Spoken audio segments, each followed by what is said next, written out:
Yo, what's up? Good morning mga paps. So today magra-ride na tayo papuntang Tabaco, Bicol. Dapat 9 PM pa eh. Kaso late kami nagising kaya 5 AM na. So tara, samahan nyo kami sa aming mahabang biyahe sa Caloocan to Tabaco, Bicol. Let's go!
Yo, what's up mga paps? So update mga paps, katatapos lang natin kumain dito sa San Pedro, Laguna. So yun, 451 kilometers pa yung tatakbuhin natin, raratratin natin from ano, San Pedro, Laguna to Tabaco, Bicol. So gabi na tayo makakarating yan. Then shoutout pala sa mga tropa ko, sa mga tropa kong sa SM Sukat, sila Boss Nilo, Boss Michael Murauda. Yan, shoutout sa inyo mga boss, Part Arvin. Tapos sa Team Suplado, mga tropa ko na Aerox, sila Part DM Barcelona, si Farmor Anthony Kintayen. Shoutout sa inyo mga paps. Shoutout din tsaka kay Parnik Balenya. So ayan, update ko rin kayo mga paps kung ano yung magiging gas consumption natin, magkano nagastos natin. Unang gas pala natin dito mga paps, unang gas natin sa Caloocan, nagkarga tayo dito ng 250 pesos karga natin. So tingnan natin kung magkano aabutin lahat-lahat. So yun lang, update ko kayo mamaya mga paps kung magkano aabutin natin lahat sa gasolina natin.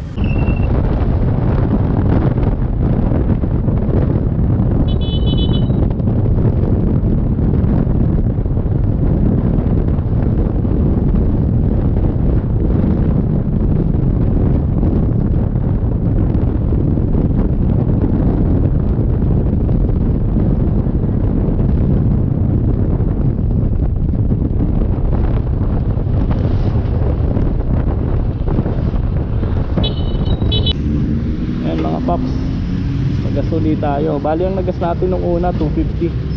So ito ngayon 150. Bali 400. 2 bars pa pero kailangan natin gasan na. Kasi nasa bypass road tayo. Malayo pa, Candelaria, Quezon pa lang tayo.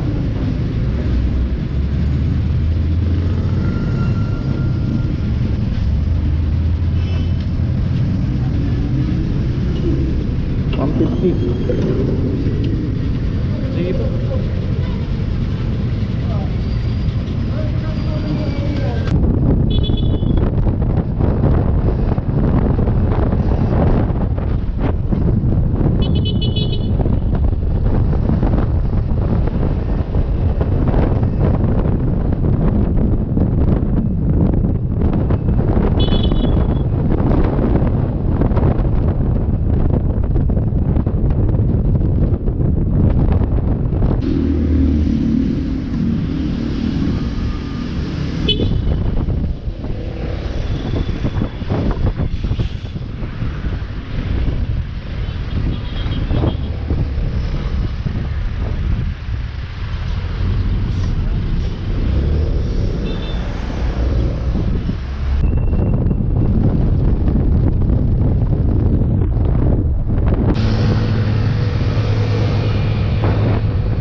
Yo, what's up mga paps? So nagpagasuli tayo, dito na tayo sa Lopez, Quezon mga paps. Nagpagasuli tayo, pangatlong gas natin. Kahit 3 bar pa ako, nagpakarga na ako kasi bundok na yung dadaanan natin. Tsaka Petron to, mas maganda, branded. Pagdating natin ng bypass na bundok, wala na tayong dadaanan. So mahaba-haba yun, 100 kilometers plus kasi yun. Yan, kaya nagpakarga na tayo ng 150. So full tank na naman ulit tayo na ito. Nakaabot na to hanggang Tabaco itong karga natin. Naka full tank na tayo dito sa Lopez, Quezon. So update, ang nagagas natin mula Caloocan nasa 500 na, 550, nasa 550 na. Tapos full tank na ako niyan ito ngayon. Makaabot na to hanggang Tabaco, Bicol. So yun lang mga paps, update ko kayo mamaya. Malapit na tayo sa Tabaco.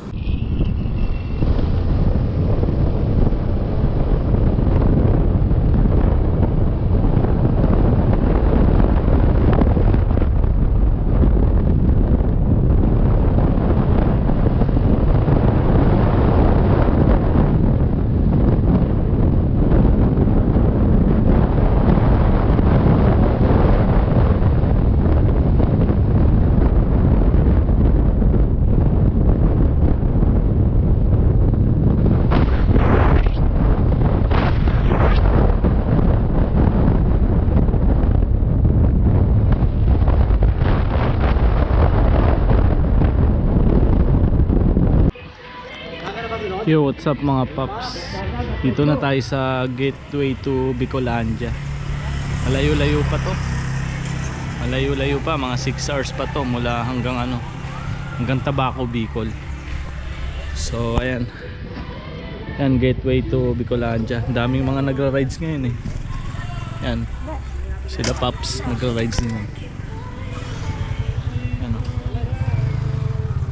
Yan. So yun lang mga paps. Total gas natin 550. Full tank pa tayo. Tingin ko abot na yan hanggang Tabaco.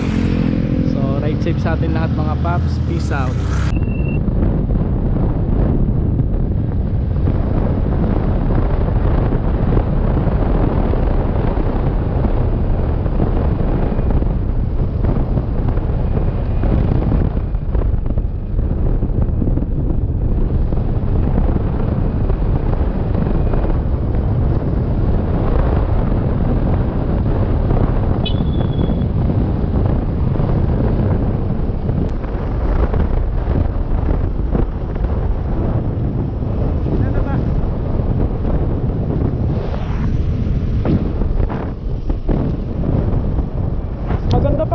Dito eh, walang ganong kasalubong eh. Yun, ang lalaking truck sa highway. Ito, bypass road to.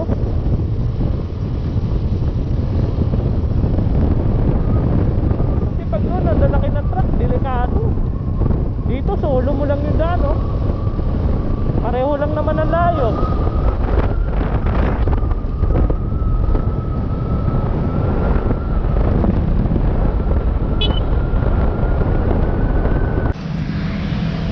Usap mga paps. So malapit na tayo, nagpahinga lang tayo, kakain tayo. Kain muna ng burger, napagod. Nawit na yung katawan natin. 72 kilometers na lang mula rito sa kakainan ko sa pinapahingahan ko. Malapit na, almost 1 hour mahigit na lang yan puntang Tabaco. So yun lang mga paps. Kain muna tayo. Yo, what's up mga paps? So ayun, dito na tayo sa Tabaco. Narating lang natin, ilang na lang sa bahay na yan namin diyan sa unahan. So dito na tayo, nakarating tayo dito ng 10:30. Umalis tayo ng 6 AM ng umaga kanina. So natagalan tayo kasi napaka-traffic sa may Napua. Daming mga proposition, so na-traffic tayo, dahil pang mga bumibiyahe, kaya grabe traffic talaga. So ayun, shoutout ko lang pala yung mga hindi ko na shoutout kanina, yung ate ko, si Ayos Adet Mission Marquez, please, salamat. Tapos sa mga tropa dyan, sa paring PJ Tortona, Alex Ignacio, Delski Cabardo, tapos si paring Jobert Barea, tapos si Part Arvin. Yan, shoutout sa inyo mga Part. So, yo, what's up mga paps? So update. So ayun, dito na tayo sa Tabaco, Bicol. Sa bahay, dito na tayo. Ayan, sa unahan, papasok dyan yun sa amin. Pakyat, papuntang Mayon. Dito na tayo. So inabot tayo ng 16 hours kasi napaka-traffic. Inabot tayo ng traffic dito na sa may Bicol na, sa Libanan, Nabua dyan, dire-diretso hanggang Tabaco. Napaka-traffic na talaga. Tapos inabot pa tayo ng malakas na ulan kanina. Then dapat 12 hours lang yan, kaso naging 16 hours kasi late din tayo nagising. Kasi dapat 9 PM, nagising tayo 6 AM na. So dapat 12 hours pa rin, pero yun, dahil napaka-traffic, maraming umuwi, maraming posisyon. So inabot tayo ng 16 hours. At least safe tayo nakarating dito sa Bicol. Total gas consumption pala natin dito sa Birdsman X. First time ko itong mayuwi dito sa Tabaco. Ang total gas consumption natin is 750. So napakatipid ng Birdsman natin. Naka-set up pa to ng panggilid. So naka straight 60 na bola, 1000 RPM, center spring, flat spring, tapos rig rubel dito sa mekaniko ko sa 10th Avenue, Caloocan. Solid gumawa. So napakasarap talaga yung maneo. Walang lambitin sa overtaking, pati sa ahonan, at saka may dulo talaga, may dulo pa rin. Ahon yun, dun ka talaga ano sa ahon niya. Then yun, shoutout pala sa mga hindi ko na shoutout kanina, sa sister ko si Ayos Alet Mission Marquez, shoutout sa iyo sis. Sa mga pinsang ko, si Cain Romero, Tita Ching Mission Abanes, tsaka si Kuya Emmanuel Abanes, shoutout sa inyo, shoutout po sa inyo. Miss ko na kayo. Tapos yun lang, mga nagpapa-shoutout na mga tropa, yan. Tapos sa golf na shoutout ko na rin, yun lang. So yun lang, dito ko natatapusin ang ating vlog. Maraming salamat sa inyo sa pagsama sa aking mahabang biyahe, Caloocan to Tabaco, Bicol. So, maraming salamat sa pagsama sa aking biyahe mga paps. Ride safe always. This is Vince Motovlog. Ride safe always. God bless. Peace out.